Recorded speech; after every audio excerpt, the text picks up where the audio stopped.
be on the tutor.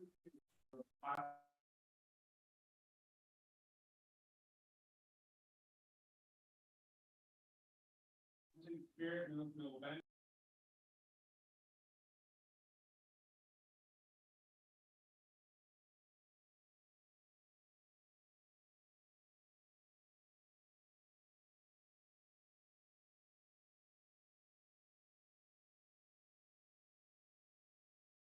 Classmates and teachers alike are drawn to positivity and genuine concern for those around her. At home, Juliana resides with her loving mother, devoted Nancy, and cherished brothers Santiago and Andres. Juliana is a wonderful big sister and is taking care of her brothers. In essence, Juliana Castillo is a child full of smiles and bubbly energy, enriching the lives of those around her with her boundless enthusiasm and unwavering kindness. We continue her journey through kindergarten and beyond. There is no doubt that she leave a lasting impression on all who have the pleasure of meeting her. Also tonight, please allow me to introduce Century High School pledge leader and student this month, Hope Light. The proud son of Dennis and Diane, Hope's education journey within the Lakewood School District began at KGE, followed by LLMS and Lakewood High School for his initial high school years until he joined Century High School during his sophomore year. Since his arrival at CHS, Hope has successfully recovered all credits and is poised to graduate on time with the class of 2024 this spring. Hope aspires to become an engineer and intends to pursue his higher education in New Mexico on inspiration from both his parents and Mrs. Bernie Linte. An active participant in the school community, Hope is a valuable member of the student leadership team. He plays several roles in establishing a yearbook and a podcasting club, showcasing his dedication to enhancing the student experience. Additionally, Hope has been instrumental in organizing various senior events, contributing significantly to the vibrant atmosphere at Century High School. A true Centurion, Hope stands out as a leader in the senior class. His infectious energy has fostered an atmosphere of enjoyment, connection, longing to the initiation. Now, Hope, I will turn it over to you.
Option.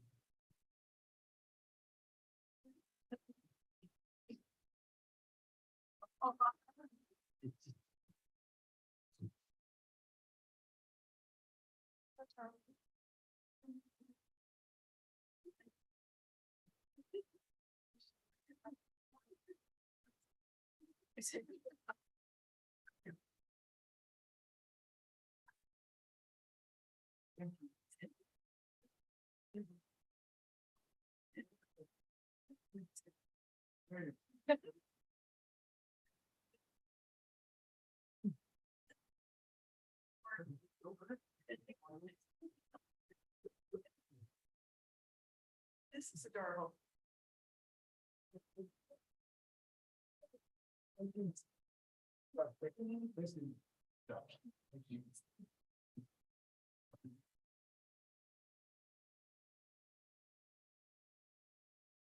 Thank you, parents, for sharing your children with us. Thank you. Dr. Cutler, are there any changes or deletions to the agenda? Madam President, there are no changes or deletions this evening to the agenda. I would stand for a motion regarding the approval of the agenda. Madam President, I have submitted to approve the agenda as it is. Motion by Mr. Bennett to approve the agenda as is. I would stand for a second. Thank you, Mr. Talley.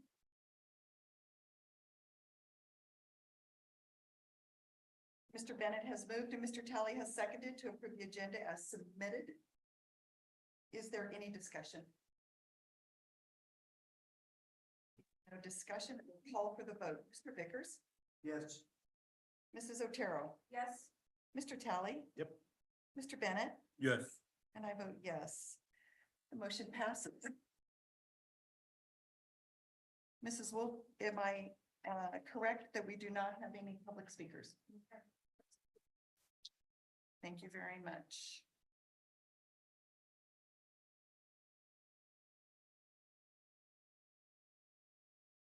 And for a motion regarding the consent items.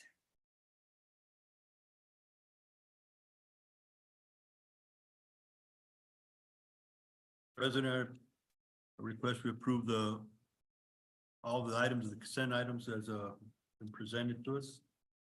Thank you, Mr. Bennett. I have a motion by Mr. Bennett. I would stand for a second. Second. Thank you, Mr. Vickers. Mr. Bennett has moved and Mr. Vickers has seconded to approve all of the action items as listed on the consent sheet. For the benefit of the audience, all agenda items have been reviewed by the board of members individually. Consent items are the action items on the agenda presented by the superintendent and the staff for approval. If no discussion has been asked for regarding these items by any of the board members, the action items may be submitted for approval with one motion or vote. The action items that are not consented will be discussed prior to an action being taken. We do not have any non-consent items. So is there any discussion with the members of the board? I'm going to ask for a vote. Mr. Vickers, Yes. Mrs. Otero, Yes. Mr. Talley, Yes. Mr. Bennett, Yes. and I vote yes. Motion passes. Item number 7 was a consent. We are now to item number 8, presentation of the Los Lunas Schools District Annual Independent Audit for fiscal year 2023. I will now turn this over to Dr. Kettler. Madam President, members of the board, this evening with us, we have from the Hamio Accounting Group, Scott Eliason, as well as Justin Maynard. And I will ask them to join us at the podium and give us the presentation on our post audit.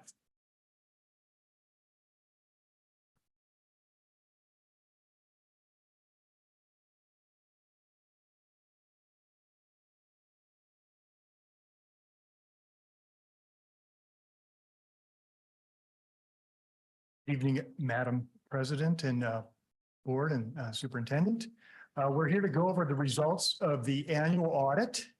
And the audit was recently released, and I'm just going to go over a few points and turn it over to Justin, who's going to go over our required audit communication. The audit itself, I'll just start out and say it went well. Actually went very well. We do have one small minor finding to report.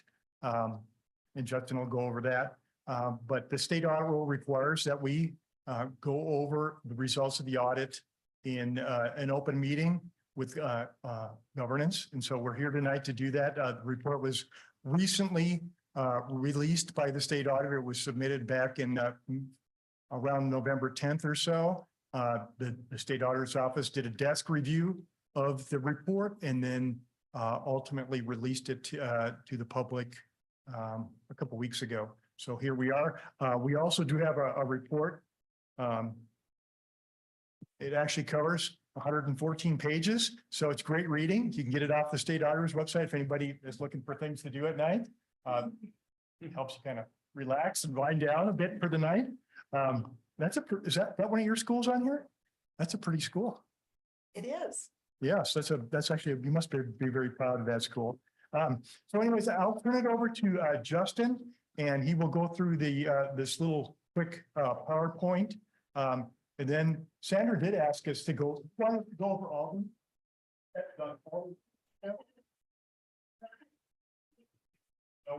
You guys want to stay for a while? So anyways, I'll turn it over to Justin and he'll take it away. All right, thank you, Scott. We have a PowerPoint up on the screen over here on the far wall. If you guys want to follow along, you go to the next slide, please. So first, in our required communications, I'll talk a little bit about the scope and timing of the audit. Here on this slide, you can see there are really multiple components to the audit. First, we have our regular financial statement portion of the audit. We look at the school's final numbers that go into the financial statements, and we perform certain tests over those numbers. We perform in the first phase, we perform control testing, looking at the various transaction cycles, payroll, disbursements, receipts, journal entries, and we test controls over each of those areas.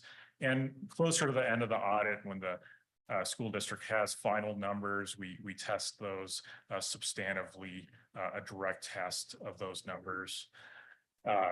Second, we have what's called the uniform grant guidance. That's the federal portion of the audit. We test, we pick certain major programs and we do compliance testing over each of those federal programs. This year, we selected 3 programs for testing, which are the Title I funding, which is the funding for low income or disadvantaged students. We also tested the special education cluster, and finally the education stabilization funds, which are the COVID monies that the school is still spending to this day. And finally, the third section is OSA. The Office of the State Auditor requires us to do certain compliance testing. So we do testing over certain things such as procurement, travel and per diem, pension, and RHCA contributions, and certain other compliance testing. You go to the next slide. So during the audit, we do a risk-based approach. That means we don't necessarily test 100% of all transactions for the school district. But through our control testing over various transaction cycles and via sampling that we perform. So we'll select random samples of, say, 40 transactions for a transaction cycle and do a risk assessment based on the results of those. And that allows us to provide a reasonable assurance that the financials are materially stated. We do not design the audit to detect fraud, although we do perform certain limited fraud tests during the audit as well. Next slide. So this slide talks about kind of the timing of the audit. As you can see, it's really a long cycle. Started April of last year with the contract signing. We started our control testing in June. And after the June 30 year end, that's when we did our final substantive testing over the financial statement numbers, kind of in the July through November time period. November 15th is the required submission date for the audit. We did submit on time, I think November 10th. And we had an AGDA conference with a more detailed report at that time, and also a couple of meetings throughout the course of the audit with the audit committee. We submitted the financial statements on time, and also were required to submit a data collection form for the federal portion of the audit, which was submitted today, actually, which is timely. Next slide. So we do have 3 reports contained in the financial statements that we provide an opinion during each of those reports. There's multiple levels of opinions, the best of which is an unmodified or clean opinion. So during the financial statement portion of the audit, we did issue an unmodified opinion. And we issued also opinions over each of the 3 major federal programs for compliance. And we issued unmodified opinions for those 3 major programs as well. And finally, the third report is over internal control and compliance.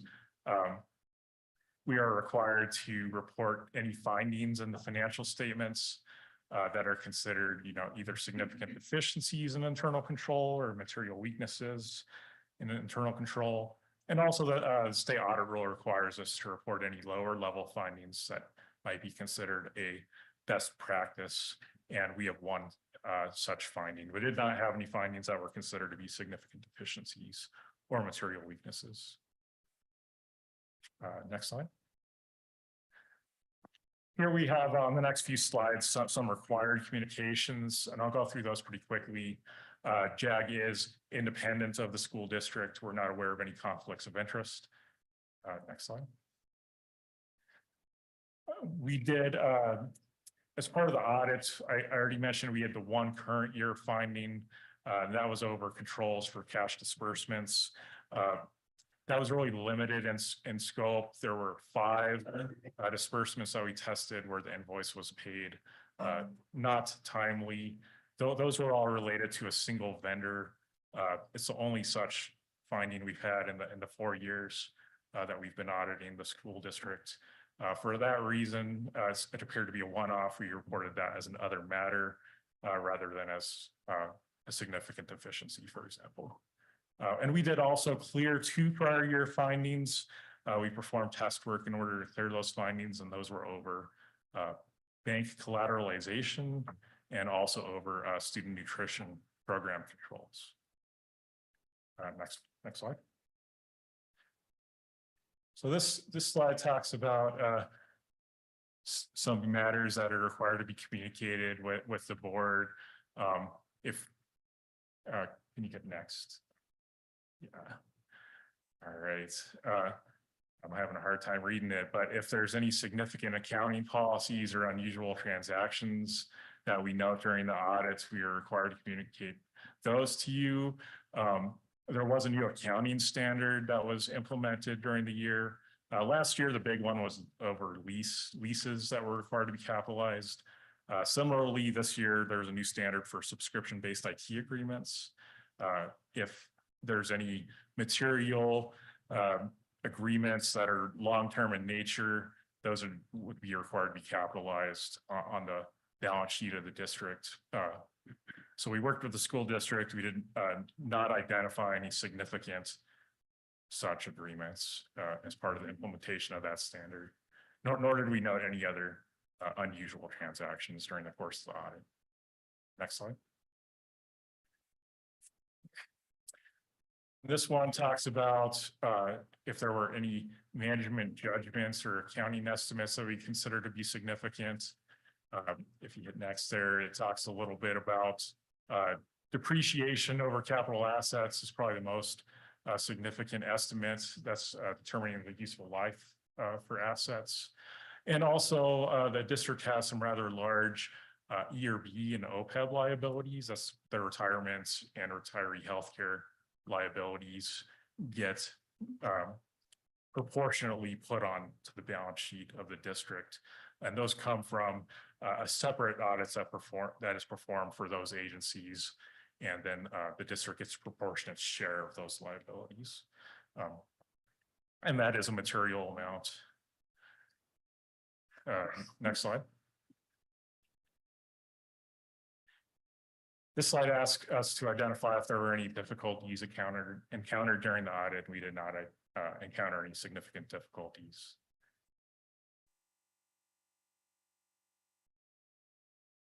Right, and this slide asks us if we were to identify any uncorrected misstatements, or if we were to correct any misstatements, we would report those to you. We did not identify any such misstatements.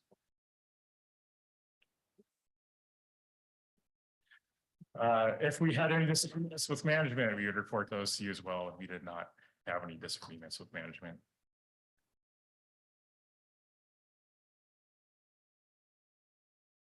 And finally here, we are not aware of any communications that we had with any other audit firms. Sometimes we would have to consult with another auditor, accounting firm, and we did not need to do that during the course of the audit. And that's it. Scott, do you have anything to add? Otherwise, But we do have this 114-page report we can start on. Actually, there's probably one page I would point everybody to. Find it here. That talks about the results of the audit. And that is on page 112. So if you have financial statements with you, you can open them up to page 112. And that just talks in summary, what Justin just talked about. You know, the audit report itself was an unmodified or clean opinion. There were no material weaknesses, no significant deficiencies, or no non-compliance material to the financial statements that we found. And then on the federal awards, there were no material weaknesses. There were no significant deficiencies, and we issued an unmodified or clean opinion on the report. So if you just said, we only got 30 seconds, we've got a full agenda tonight. We want to hear from the auditors, but just give us a summary. We would just go to page 112 and we would just hit those high points. So that summarizes results of the audit. We're happy to answer any numbers that you guys have questions on, or Sandra and her team can certainly jump in. They know it all too. So any questions? I would like to start with members of the audit committee. Mr. Vickers, how did you? Any questions? Mr. Bennett? I would have a question. Seemed like it went pretty smooth. Thank you. Mrs. Otero, Mr. Calvin? So I just, you said we had one finding this year. And it was controls over cash disbursements. What does that mean? yeah, so I'll jump in there. And if we follow with another one, what causes the trigger? So we can have to put those together. Yeah, so we select various disbursement samples through the audit. One, we select a purely random sample of 40 transactions. And we also select samples when we do our federal testing.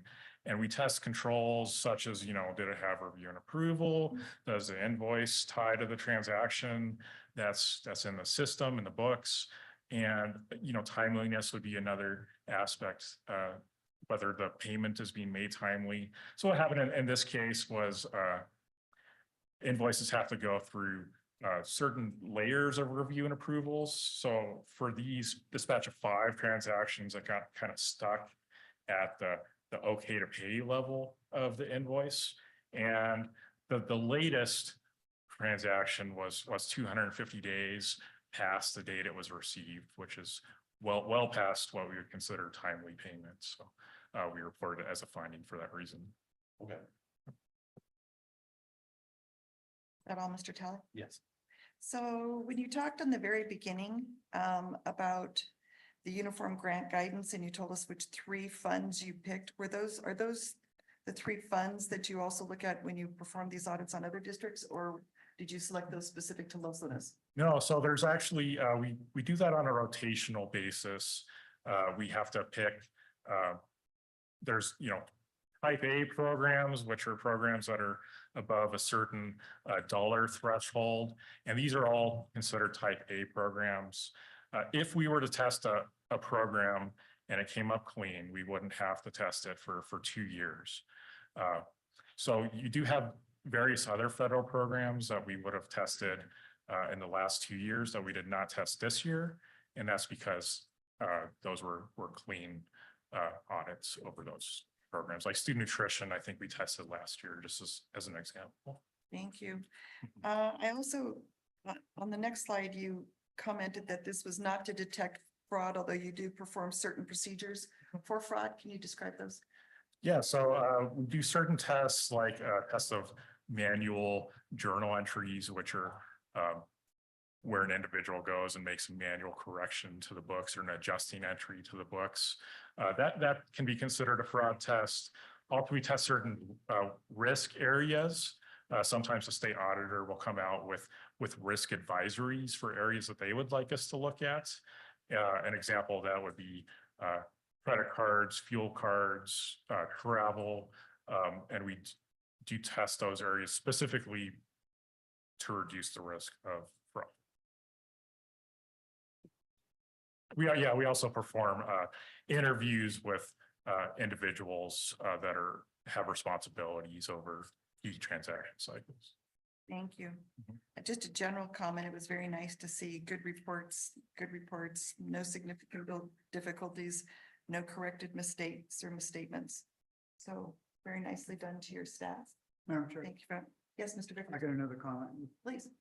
Go ahead. Okay. On 113, where you discuss the finding. And it has recommendations and all that.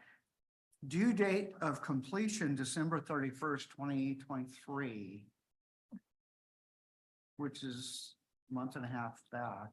Yeah, so the completion would be the corrective action plan that management put in their response, which are certain corrections to the control structure in order to capture these types of items and make sure that they're paid timely. So I think that's a reasonable time frame in order to make. Okay, so Correct. that was the date of their response. Yeah, that's the date that they think that they can make the necessary changes to the Okay. controls to capture these type of instances. Okay. Are there any other comments? This item was for informational purposes only. No action is needed or warranted. This moves us to agenda number 9. Or item number 9, update on the construction projects. Dr. Kepler. Madam President, members of the board, we'll call Tiffany McMahon, Director of Maintenance and Construction, to the podium. She will give us a brief overview of the status of current projects within Los Lunas Schools. Madam President, members of the board, Dr. Cutler, thank you for having me this evening. There's a few major projects that we're going to go over. We always have little ones all throughout the year. Some of the ones we'll highlight today. Valencia Middle School, we have officially last Friday completed the vestibule project. That was a PSCOC awarded project through the security funds. They have a new storefront, so anyone that goes to the school, the gates will be closed now and locked during school hours. And then we'll have to go through a brand new, beautiful front entrance. So we're still working on making that entrance welcoming. We're going to get some new signage up there. So it says Valencia Middle School, and we direct people to that new storefront.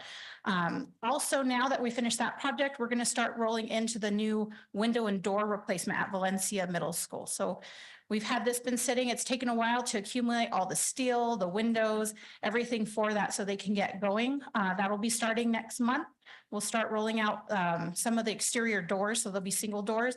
Once they kind of see what's in that infrastructure, then we'll be going pod at a time, and that'll be all the exterior windows and exterior doors that get replaced. We also, as many people I've seen through the community, officially started Peralta Elementary with the demo of the east wing is gone. So those classrooms are no longer there.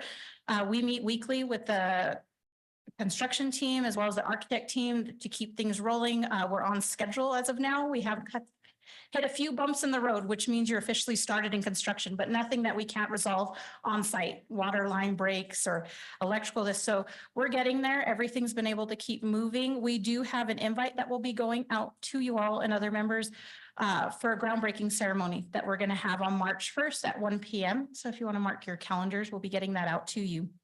And lastly, one of the major projects we've had in our department with our maintenance crew, as well as other departments in the district, has been our rollout of the interactive flat panels. This project encompasses technology, ed tech, maintenance, custodial, warehouse, special services, along with our site administrators. And we've currently been able to complete 3 school sites: Valencia High School, Desert View Elementary, and Tolman Elementary all have interactive flat panels in the classroom, and technology is right behind us in getting those programmed. So we're continuing to roll that out internally. It's something that as a team, we've been able to save the district money by constructing the carts in-house, installing those TVs, technologies, getting them programmed. So it's a group effort. It's been a really neat endeavor to see all our departments work together. And so that's been a huge focus in our department this past month.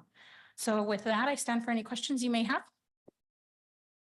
Members of the board, any questions? No, thank you. Just thank you for getting those carts started. I know it was one of the big things, and you've got pretty good much headwind on that with 3 schools done. That's great. Yeah, just thanks for keeping the heat and the toilets flushing, I guess, during all the time. We all appreciate that. Thank you. Noted. Thank you, Mr. Bennett. for that. Estimated time to complete on Valencia Middle Schools, the exterior windows and doors. We're looking at getting a real big jump start through the summer. So come the end of July, we should have the majority of that project completed. There may be some hangover. We are still waiting for some steel to come in. There's been a long lead time on getting that, but we have enough to get the project rolling, and our anticipation is the end of July. And the next schools that you're anticipating with the rollout of the flat panels, you want to announce that or no? We have a schedule and we're rolling away. We have delivered carts, part of the carts to RGE. We get another 200 carts, but so that's just the cart itself. We get another 200 this week. And we'll be rolling those out. So RGE will be the next one. After that will be Valencia Middle School, followed by Valencia Elementary. And we do have others scheduled, but that's kind of what we have going. Thank you very much. Thank you. All right. That item also was informational purposes only. No action is needed or warranted. We now move on to agenda item number 10, the report on the 2024 budget timeline. So, Dr. Kettler. Madam President, members of the board, I will call Sandy Trazik, Chief Finance Officer, to the podium to give us an overview of the process as well as the timeline. Okay, Madam President, members of the board, Superintendent Dr. Kettler. Here is our annual budget timeline. And actually, it's kind of our true due date for our budget has not been set yet. So that's why you see the big draft written on there. This would have to be changed if the PED sets our budget due date prior to May 24th. So, but it probably will look will probably look about that timing. So if that is the case, some of the things are set in stone, like for the first one is the spring budget workshop is March 20th through the 22nd in Albuquerque. And that is something that we go to. The PED does have a lot of sessions that tells us things that we can expect to see happening in the budget. They'll have classes and anything that they want to convey to us about the budget. Well, we should be able to find out a lot there. Hopefully that we will also find out our unit value on that day. When we do attend them, sometimes we do, sometimes it's later, being that this was an early session. We'll probably have it on time, I assume. The next thing that we have listed there is the principal input sessions. And that is to start actually at the end of this month, February 26th, March 1st and 5th. We started this a couple of years ago. In the past, the principals were made aware, like at our admin meeting, and we would just present it, and it usually was pretty much crickets. So now, 3 years ago, we had started bringing in each school at as a certain scheduled time, and we would go over the teachers that they have and kind of issues that they have, what their building has issues, how their allocations are, and kind of go over. And we've really, since we started that, we received so much more information about finding out what the schools really need from the principals versus when we just presented at the admin meetings.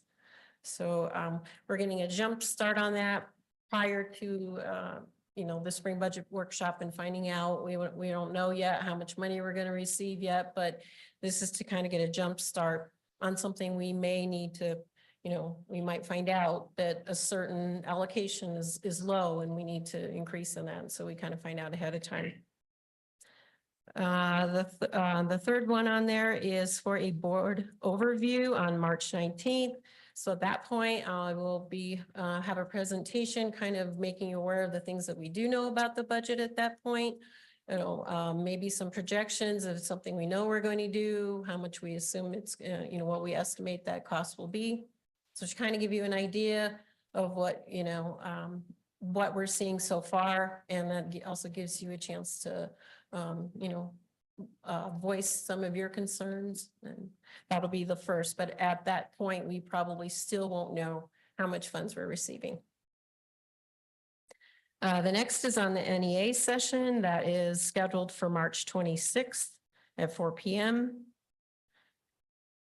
The fifth one is the parent advisory public hearing on April 9th at 6 p.m. So that will be another presentation where at that point, hopefully we know even more than the first presentation to the board. As time goes on, little things come up and you find out more and more about what might happen on the budget. And that gives parents a chance to discuss any issues that they would like to make known. And then the sixth one on there is the final board work session scheduled for April 23rd. That doesn't have a time yet, so that is up to what you would like to set for the time. And then hopefully on the seventh one is the board approval scheduled for May 21st at a regular board meeting. And then we are estimating that the draft will be due in Santa Fe on around the 24th. And that whatever day it is due, it will be due to them at 8 o'clock in the morning. So basically needs to be completed the day before. And then sometimes the PED does have a thorough review where we discuss items, perhaps how much the percentage is going into the 1,000 function, which is meant for students and teachers and kind of comparison like that. So that doesn't happen every year. So it's to be determined if they should choose us to go over that review. I believe they do so many one year and then go on to the next. So I haven't actually had one of those for a while. And that's all I have. Do you have any questions? That's all gonna be put on the website, so everyone know how the budget's going down. We can put it on the budget now. Mhm. Thank you. It will be draft, but. So yes, the timeline will have to be a draft until, normally what we do is once the PED tells us what our due date is, then we kind of backdate. But we're going on the assumption that it'll be due around that time, and if so, and this way it kind of gives an idea where, we're not telling people last minute, giving heads up on, when the parent presentation will be and when you could, the first presentation for for the budget. So in case anyone wants to come and hear the exciting things. Are there any questions or comments from the board? I want to thank you for having the collaborative opportunities and input from the building principals to get their voice and to hear their needs. I think that's essential.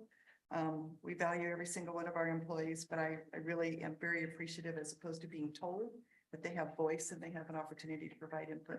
So thank you for including that and for keeping up that practice. I do, I'd like it a lot. It's really worked out so much better. Thank you very much. Very nice. Appreciate Thank it. you. That item was also for informational purposes and no action is needed or warranted at this time. That brings us to agenda item number 11, the superintendent's report. And Dr. Keller. Madam President, members of the board, I want to invite Colt Weiss to the podium. He's prepared a report for us this evening from Century High School.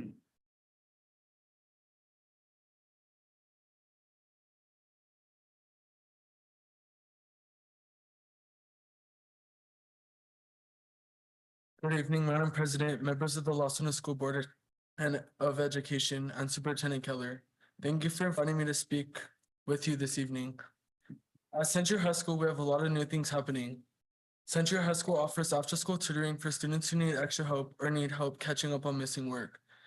If students attend after-school tutoring, they can go to clubs like Dungeons and Dragons, sewing, and podcasting. We also have an after-school elective program for seniors that I attend. This program lets seniors earn an elective credit. Some things you learn about in this program are sewing, automotive, health and fitness, cooking, and yoga. I like this program because it has taught me a lot of new things I didn't know about. Century High School has also added some new classes. We now have an art class and a yearbook class. I'm currently in the yearbook class and we've been busy taking pictures and planning the layout of our yearbook. Students in entrepreneurship class have planned a car show for March. They have designed and created awards for the winners of the car show, and they have been working with members of the community to get donations to sell for concessions. One very exciting event we had was our first senior sunrise that students from the yearbook class helped to plan. Senior sunrise was on February 16th. Seniors met early in the morning to be together and have fun as seniors who are getting ready to graduate. Seniors brought their chairs and blankets to sit at the back of the school. We had burritos, donuts, and juice, which were donated by Albertsons. We had a lot of fun, and this time helped us make memories together that we will remember after leaving Century High School. Finally, students are looking forward to planning and attending prom. There are a lot going on at Century High School that students are looking forward to, including graduation. As a senior myself, I know me and my family are looking forward to that day. Again, thank you for inviting me to speak with you and share some of the things that are going on here at Century High School. Thank you, Mr. Rice.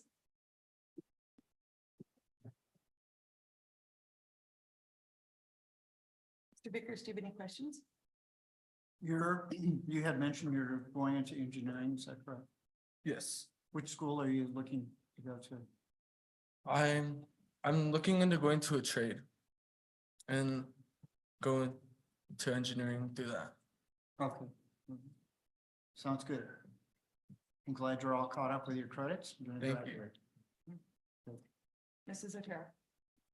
I don't have any questions, but as Mr. Vickers said, congratulations on catching up with all your credits. Thank you. Good luck in the future. And thank you for your report. Thank you. Mr. Bennett.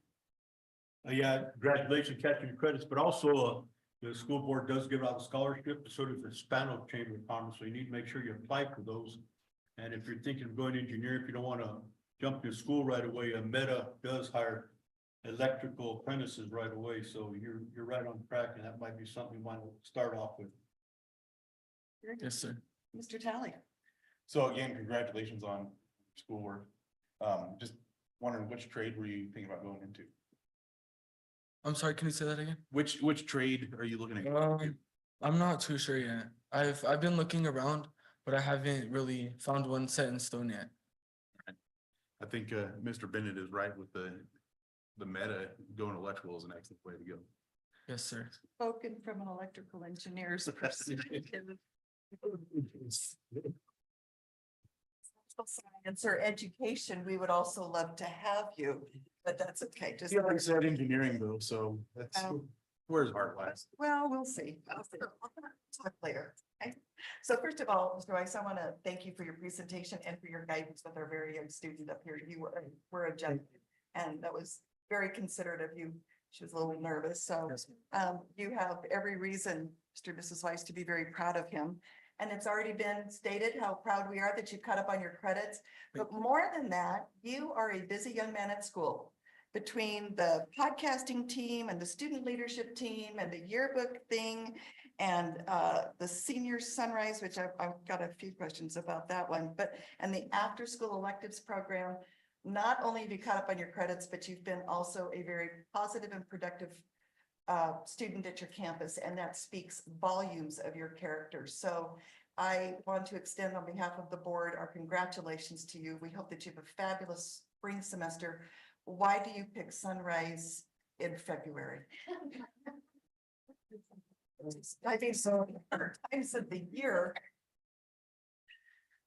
So we got yearbook class the second of semester. And we just thought like, that's normal for seniors, that'd be our first time doing it here at Century High School. So we were like, let's just do it together. I know it was kind of late, but it worked out good. So maybe next year we can do like a warm up. Yes, Today comes or something.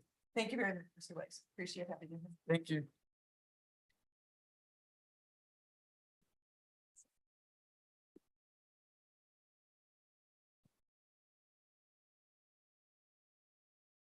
Keller, Dr. Keller, my apologies. Madam President, members of the board, we have two presentations or two school reports this evening. We will start with Ann Parish Elementary, and I would like to welcome Principal Lisa Begay and her assistant principal, Regina Lucero, to the podium. Madam President, members of the board, Superintendent Dr. Kettler, staff, and community members. My name is Elisa Begay. I am the principal at Ann Parish Elementary School, and this is my assistant principal, Regina Lucero. Thank you for allowing us to take this time to tell you about some of the extraordinary things happening at Ann Parish Elementary. Before we get started, though, I would like to recognize the Ann Parish staff who are in attendance tonight. May you please stand?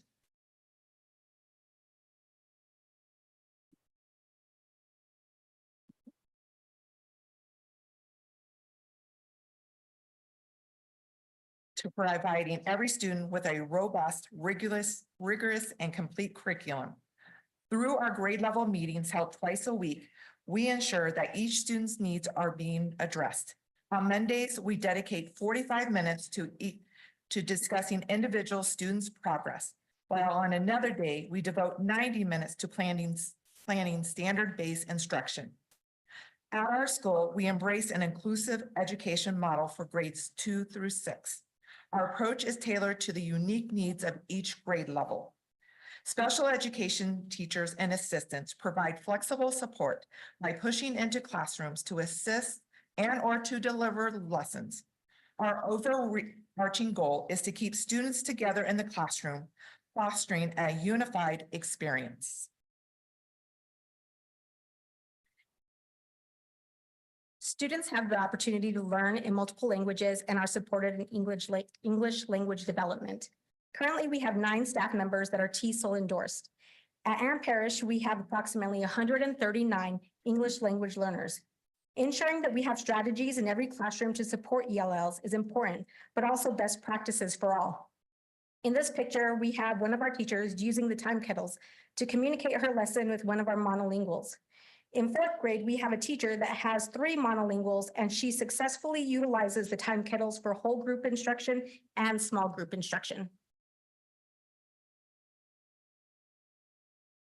As an Apple Distinguished School, we continuously strive for excellence in integrating technology into our curriculum. All of our teachers are Apple certified teachers. We are in the process of creating 3 one-minute videos to tell our story of inspire, imagine, and impact for our recertification as an Apple Distinguished School. Our Innovations Lab, under the guidance of Mr. Scott Fleischer, is providing amazing opportunities for our students with technology ranging from coding, robotics, virtual reality, and 3D printing. In front of you, you have a robotics mascot that was created by a 3D printer. Our after-school programs further engage students in coding and video production, enriching their technology skill set. Through these endeavors, our teachers help our students embrace technology as a tool for creativity and learning on a daily basis. We have seen some amazing growth in our classrooms. However, we wanted to highlight our inclusion program at Ann Parish Elementary. 6th grade has a total of 55 students for 2 classes, and the teachers are co-teaching the class. They have joined the rooms by knocking down the wall. We have our special education teacher who pushes in to not only support special education, but all students. They have passed the district goal of 33% proficient in math, and they are at 38. They had 16% growth in proficient readers and are at 36%, close to the district goal of 39. Our teachers also examine student work to determine intervention, share best practices, and plan using data. At school, we prioritize continuous improvement in both staff and student learning. Our commitment to professional development is evidenced through on-site sessions with experts like Dr. Mount Williams for Math Standards Exploration and Lisa Meyer from Dual Language New Mexico for Number Talks. All teachers have engaged in Open SciED training for science provided by the State Department. In addition, we utilize our district digital learning coaches for individual professional development and technology, along with our Apple Distinguished Educator Adriana Vigil, who provides individual and whole staff professional development on how to effectively integrate technology in the classroom. We also utilize our learning innovations coach, Jason McKinney. Mr. McKinney provides individual professional development to meet individual teachers' needs, along with providing whole staff professional development to meet our school goals. By investing in our staff's growth, we ensure a high-quality learning experience for every student. We have had a local construction company, AGC, come into our school along with some Valencia High School students to work with our third graders on a reading initiative, opening their eyes to careers in construction. They read the book Grit to Greatness with the students and sent each student home with a copy. They also constructed gingerbread houses. In classrooms, our teachers actively have students also explore careers they may be interested in or are in their interest inventory in Beable, our career and literacy program. At our school, we value strong family engagement as a cornerstone of student success.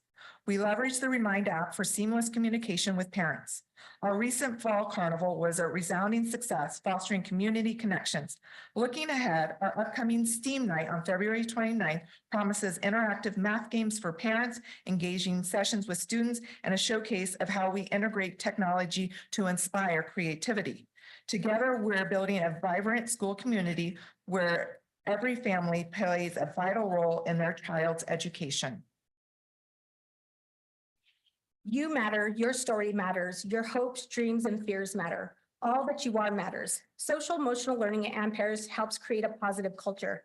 We have a sensory room for our students and staff. Our SEL team facilitates professional development. Recently, as part of our holistic implementation of SEL, we decided to do a book study called The Energy Bus. Our staff, not just teachers, have opportunities to jump on the bus. We have even had some substitute teachers request a copy. This is awesome, but the coolest part is the students are on the bus with us. Each classroom has a copy of the book, The Energy Bus for Kids. It is nice to hear students ask me at the end of the day, what positive things have happened to you today? Our energy bus is in forward motion at Ann Parish Elementary.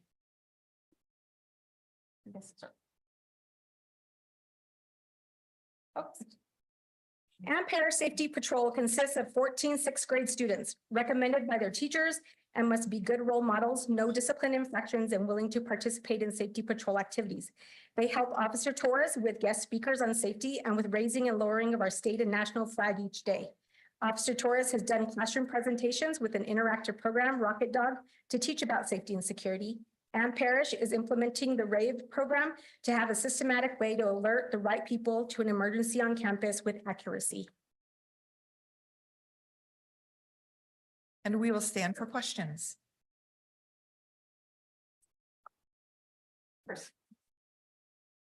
On this, Mm-hmm. would you tell me which bar represents what?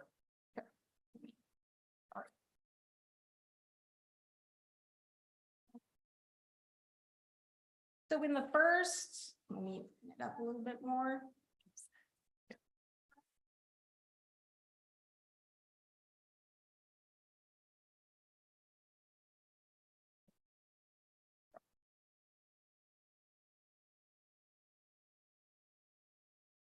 So the data in that graph is actually our beginning of year data and our middle of year data.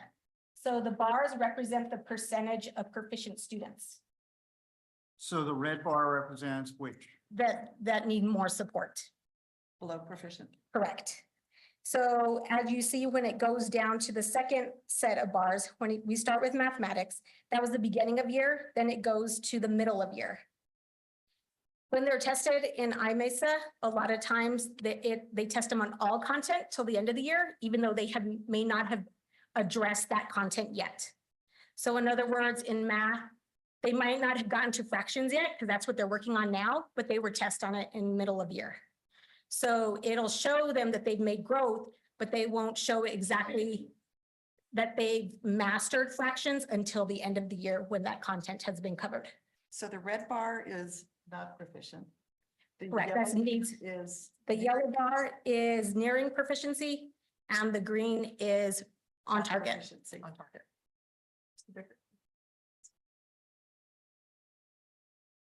Okay. All right, got it. Thank you.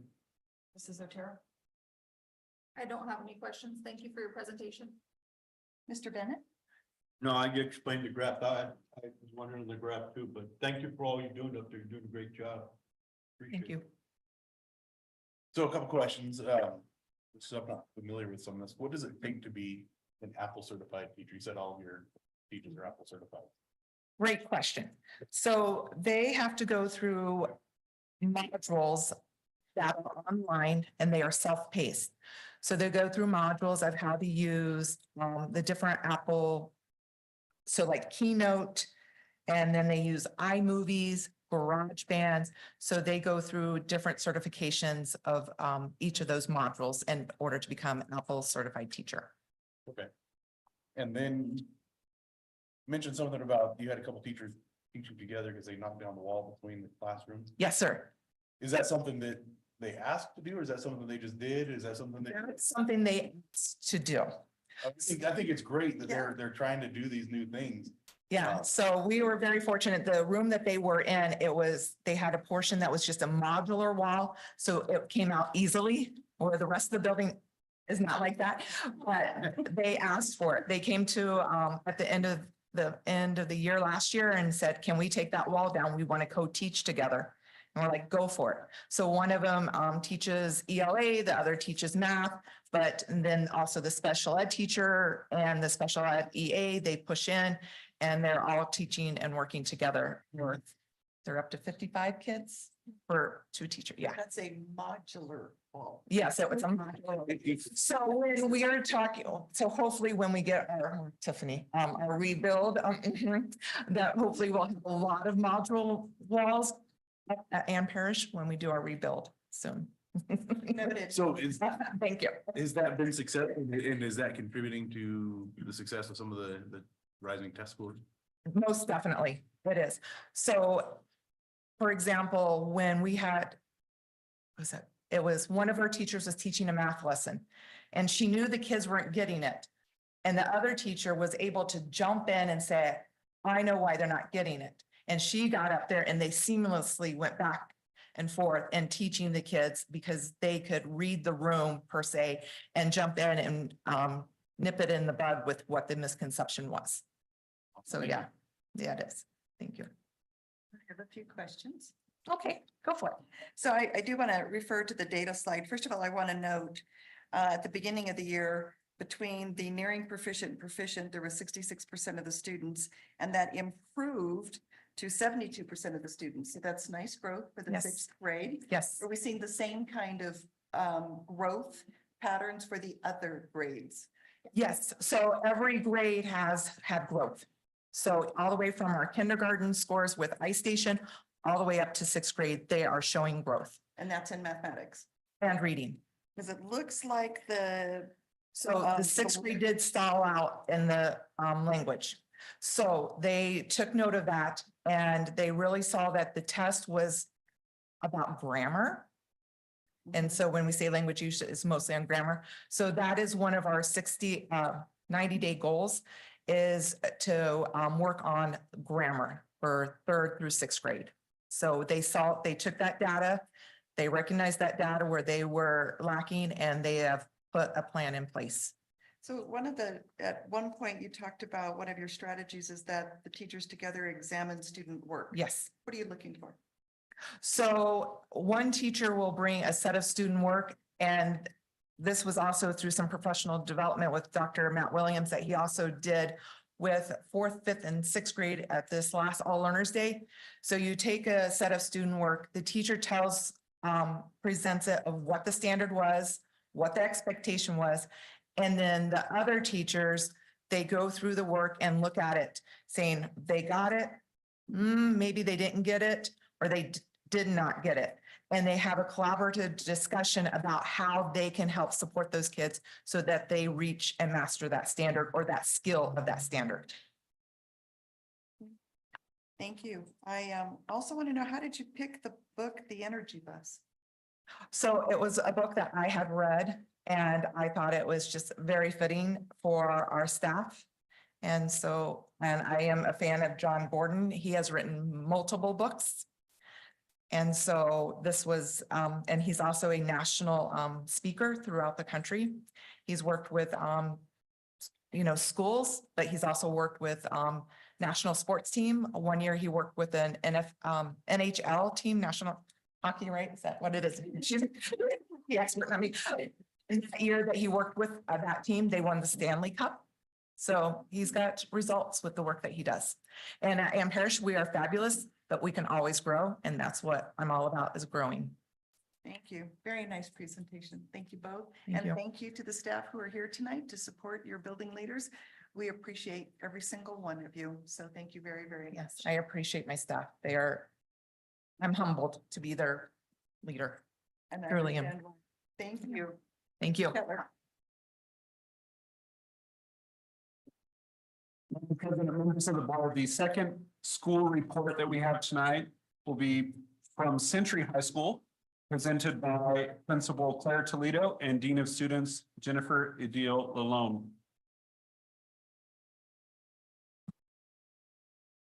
Madam President, members of the Los Angeles School Board, Superintendent Kettler, thank you for the opportunity to speak about Century High School. Century High School is currently at 350 students, and an additional 75 students in K-8 learn at our family school, which is also housed on our campus. I'm excited to be here tonight to talk about Century High School. With me is Jennifer Adala Lalone, our Dean of Students, and I'd like to recognize our staff that's present, if they could please stand up. And we have a student here also.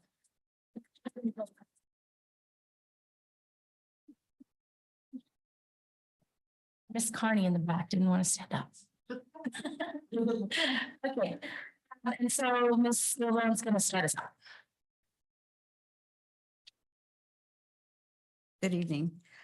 So at Century High School, students have access to robust, rigorous, and complete curriculum, grade level standards and materials at their grade level. We offer grade level instruction at least 75% of the time.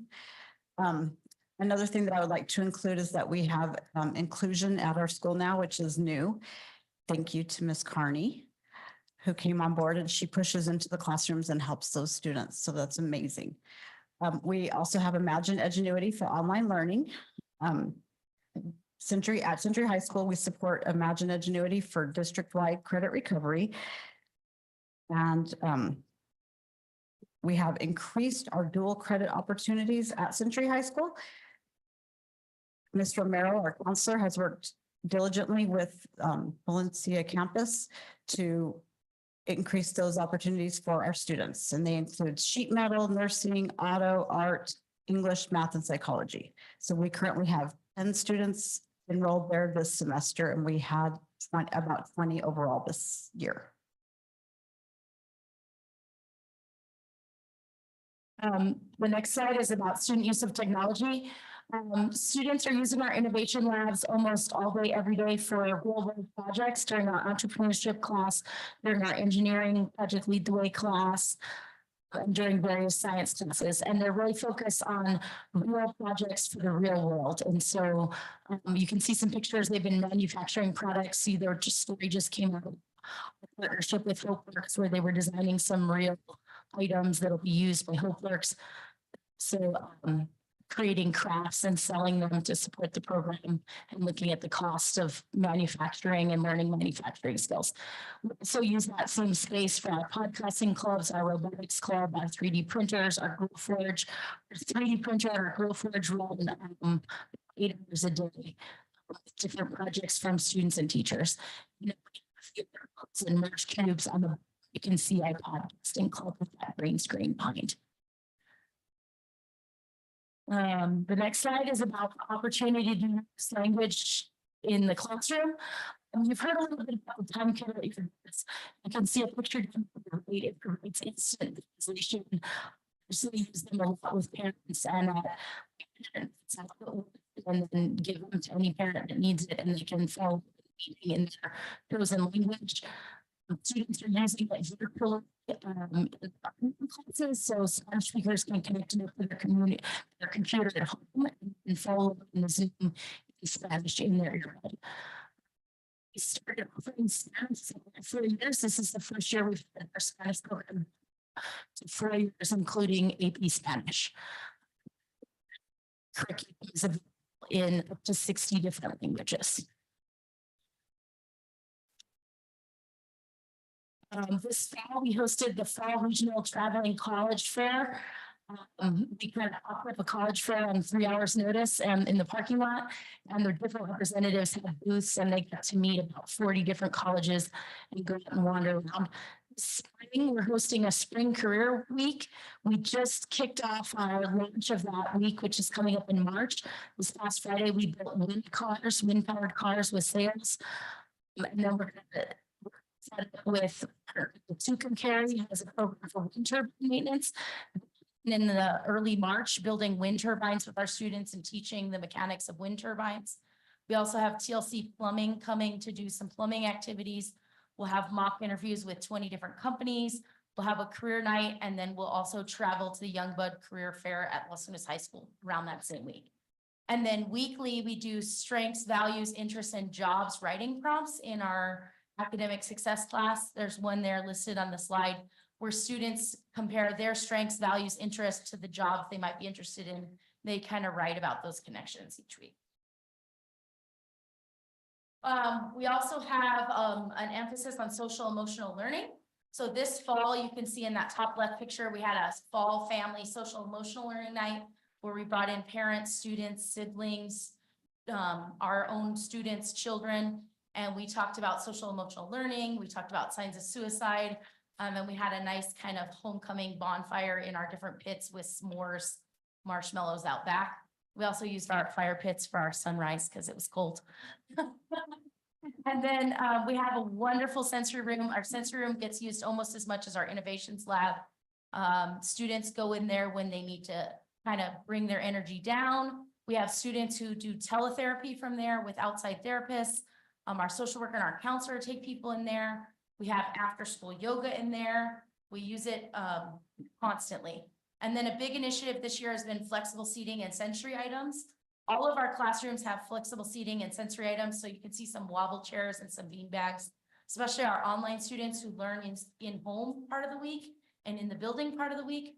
That kind of flexible seating in the classroom really helps them integrate back into the days that they're there. On to our outcomes data. Our number of graduates, we really measure ourselves on graduates because our mission is for, helping students make it to graduation. In 2022, Century High School graduated 25 students. Last year, we upped that to 52 students. And this year, our goal is 80 students. So we have a giant 80 painted on our front windows. And then just to the left of it, every time a student completes all their requirements for high school, we hang their picture up and we have a little like, yay, you did it ceremony. We're up to 19 students that have already qualified for the class of 2024, and we're hoping to get to 80 by the end of the year.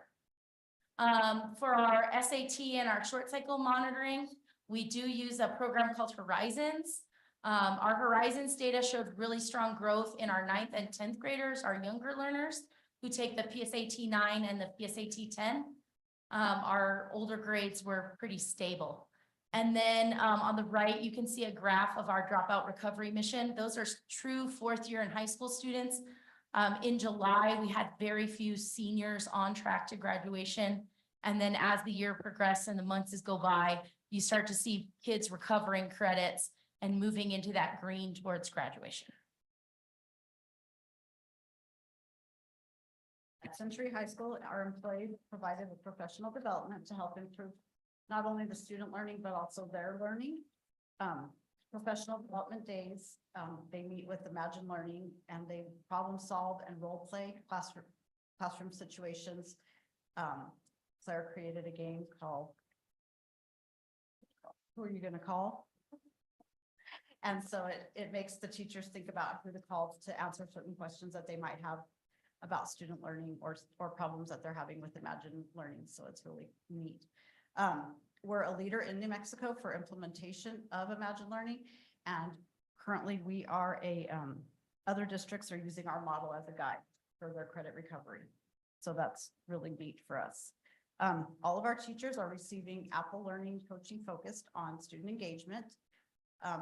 we notice that we do have a problem with students coming to school on time and things at Century. And so we're going big on student engagement and trying to get them to want to be in the classroom. And so we're focusing on the elements of learning, and they're working with the coaches on teamwork, communication, creation, personalization of learning, critical thinking, real world engagement. They're choosing one of those topics to focus on in their classrooms. And yeah, thank you. For family engagement, we do hold individual family meetings with each family when they come in. They come sit down in the office with myself or Miss Alone, and they set a path for their student towards graduation. And we discuss like what that will look like and how we will help them get back on course or stay on course or meet their goals. And then we have family nights about 3 times a semester. And then we've also had some breakfasts for families. We had some successful ones in the fall, and we have an upcoming literacy night where we'll be launching our One School, One Book Hunger Games. And then we also had a fall one focused on our 90-day plan and our state report card. And then we have a Christmas grads party every year. Thank you to everyone that supported us and all the departments that supported us to make Christmas possible for our young teen parents. And then you heard briefly earlier, we did a craft fair at Christmas time that the students organized, ran, signed up all the vendors, set it all up, figured out the gym as part of our entrepreneurship class where they got to meet entrepreneurs, kind of learn about the different things of running an event, but also what small business looks like. And then this spring, they're planning a craft show, which will, car show, which will be on March 2nd at Century High School. And those bring in lots of our families. And then for safety and security, we continue to use the Stop It app. It's linked in with local law enforcement. It's an anonymous reporting app where you can text back and forth with the reporter and get more information completely anonymously. And then we did launch our Rave Panic Button, which provides instant GPS contact in an emergency with first responders. So it's geotagged to our campus. They can say, you can find out the status of different people on campus and which part of the building is affected in a real emergency in real time. And it is linked in with 911 system and the first responders. And we are launching that in all the schools in the district. And we're fully trained on that. Any questions? Mr. Vickers. Okay, I circled one thing. I could have circled a lot, but what is a glow forge? A Glowforge is more than a Cricut machine and less than what you would use in a machine shop. So if you think about a machine shop, they have machines that are like half the size of this room that cut very expensive material. And you think of a Cricut cuts thin material and puts it on a t-shirt. So a Glowforge is a laser cutter machine where you, the kids are learning to make SVG files and then cut items in 3D out of material, which is a employment skill that's highly sought after in Las Lunas. So it's a middle quality laser cutter machine. Cool, cool, very good, thank you. Mrs. Otero.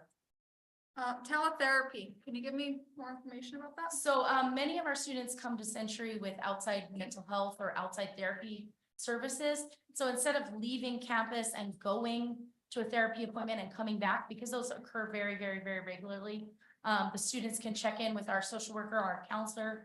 They get seated in our sensory room and they use their school provided laptop to Zoom or have an online therapy with their outside provider.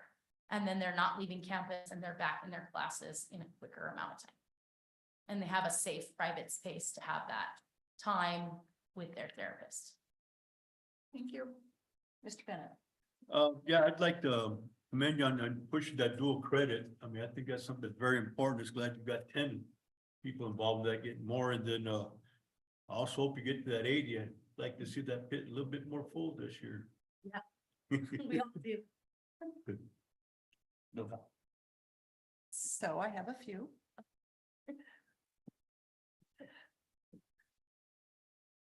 My colleagues value me, I'm sure that they do. So Spanish, 4 years. How many students do you have that are 4-year students in Spanish? 4 years, we have one. One. It's our Okay. first year of offering AP Spanish. And so she's taking the class through Imagine Learning, but we have a Spanish teacher on campus who facilitates it. How about the other classes? Are you starting to see increased in enrollment? Because On Spanish 1 and Spanish 2, yes, we have like 25 students in each semester. So we offer semester 1 and semester 2 at the same time. So we have about 25 in semester 1, 25 in semester 2 of Spanish 1, and then similar rates in Spanish 2. Are these students going for the biliteracy seal? Not at this time. Is that a plan? It is. Okay, I'm really impressed also with the number of careers and the focus on careers and what life looks like after high school. So I want to commend you on that, including the dual enrollment, but I also am really impressed with the partnerships you have developed out there over time. So that's, I don't know how you did that, but that's pretty nice to have so many companies coming in and after your school. Didn't really get to see the data on the student data for the PSAT Horizons. That graph was a little small.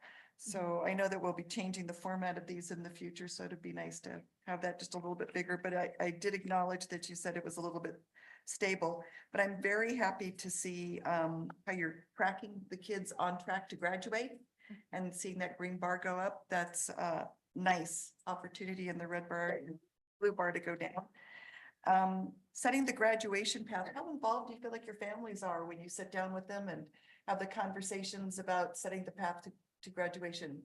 Are they interested, or do they ask a lot of questions? They ask a ton of questions. So those meetings last between 15 and 30 minutes for each and every student that enrolls. And the families are very, very, very involved. And I can remember even the day Holt came in and I met with his family, and we set a path to graduation. And then we have a partnership with the family where if a student is falling off course or needs correction, we know the family, we know what brought them in. We have notes to go back to what that student might struggle about, and that helps us keep them on the path and support them. One of the things that you did mention briefly was safety and security. How is student discipline at Century? It's actually lower than you would expect. I think sometimes there's a connotation that alternative schools have more discipline, but often students are just so grateful to have their needs met that their discipline is decreased. We also have the Atlas program, which focuses on bringing in students with high discipline needs, and then we kind of reintegrate them into school. And so that program has about a 75% success rate towards graduation, as opposed to like students that were on the permanent removal kind of pathway, brings 75% of them back into mainstream education. And so we're seeing less discipline than you would expect. Very nice. I also want to thank the 7 staff members for being here. It was very nice to have you here. You're very important. You're important to these kids and you're important to their success. So thank you very much for the work that you do and your dedication. We appreciate it very, very much. Thank you. Nice presentation.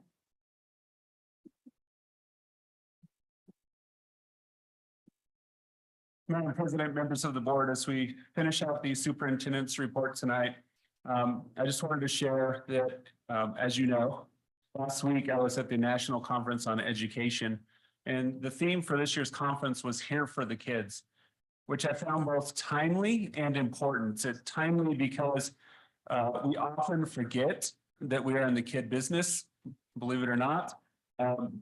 So it's timely that we are reminded often that the reason we are here and the reason we do the work we do is kids. It's important because as we move further into technology driving the world and artificial intelligence, our kids are our future, and we have to keep them as our focus.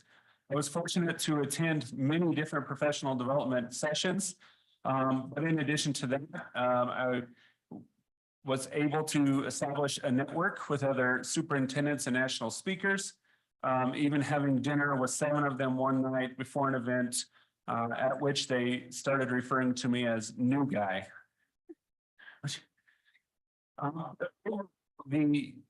The last session I went to was entitled One-Based Learning with a Little Help from Mr. Rogers. It is actually based on a book written by Greg Boer, who is the executive director of the Grable Foundation. His work with Remake Learning is to ignite children's curiosity, encourage creativity, foster justice and belonging in schools. And so the presentation was fantastic, and he left us with a thought that I felt was very important to just state publicly here tonight, and that is, from Mr. Rogers: listen to the children, learn about them, learn from them, and think of children first. Thank you very much, Dr. Cutler. So the superintendent's report is informational purposes only. No action is required. And that, I believe, brings us down to the section. Check.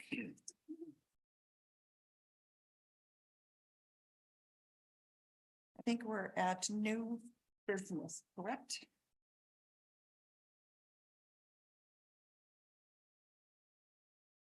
So agenda item number 16. At this time, I will ask if there are any board member requests for topics to be discussed on upcoming work sessions and or regular special meetings. Once the items have been listed, we will then ask Dr. Kettler to schedule those for us, and he does that remarkably well. So members of the board, do you have other topics? No. Mr. Bennett, Nothing at this time, thank you. Mr. Talley.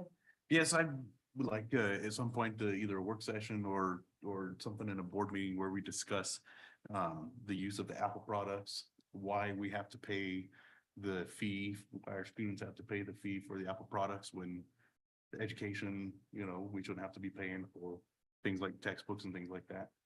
So just the different financial, the fees for different classes.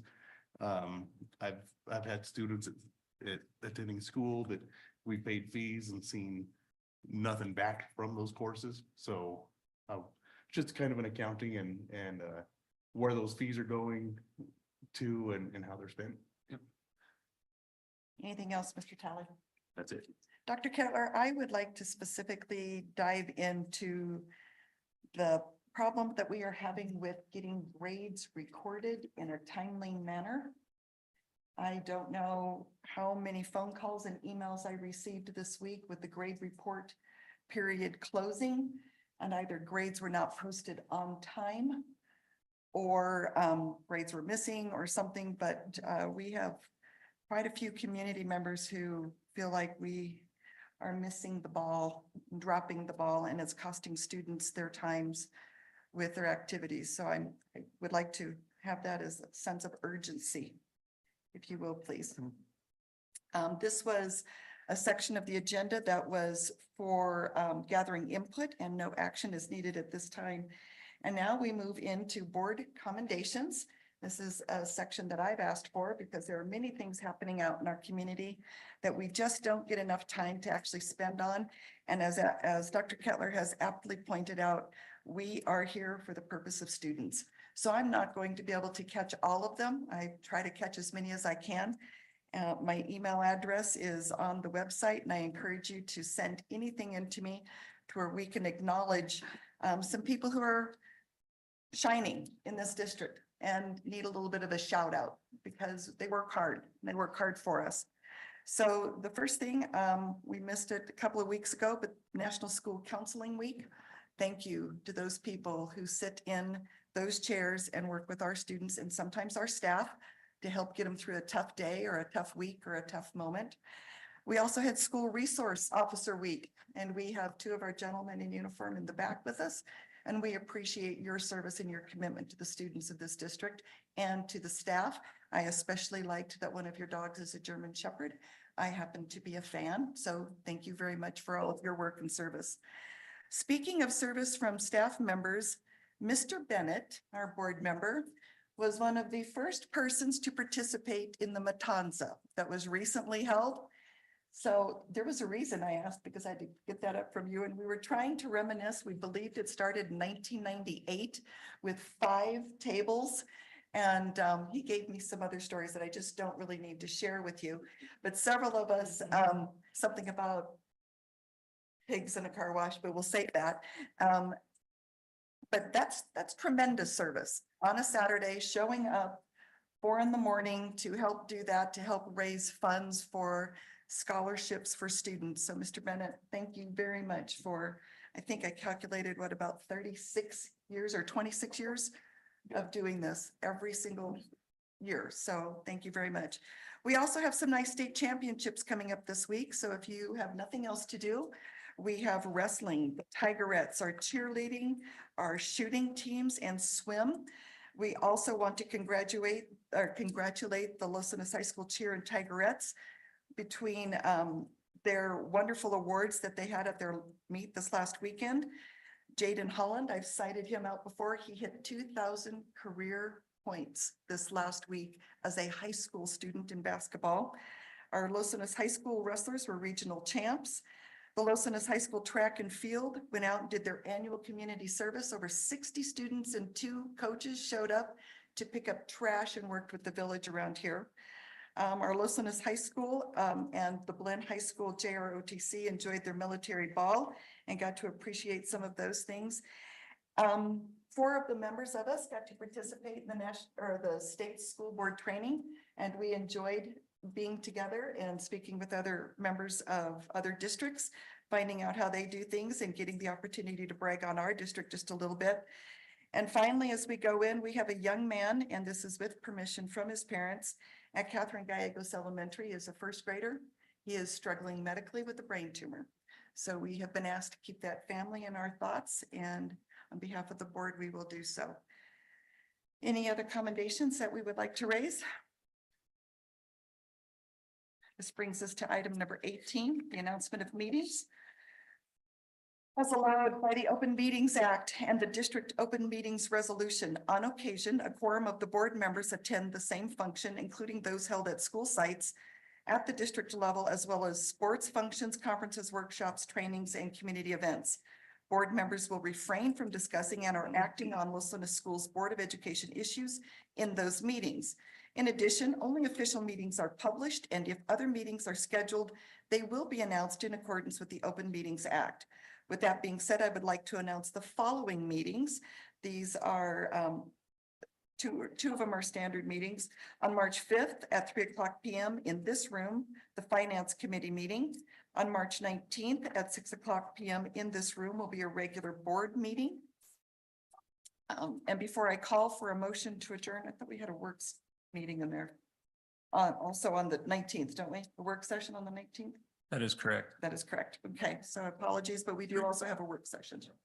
And the work session will begin at 3:00 in this room, immediately preceding the board meeting. So before I call for a motion to adjourn, I would ask that the board members remain seated for a few minutes after the meeting as signatures are needed. With that being said, this leads us to the adjournment of the meeting. I'd stand for a motion to adjourn. Move to adjourn the meeting. Second. I have a motion by Mr. Talley and a second by Mr. Bennett. And I will ask for a vote. Mrs. Otero, Yes. Mr. Vickers, Yes. Mr. Bennett, Yes. Mr. Talley. Yep. And I vote yes. Motion adjourned at 7:40 or 37. Yep.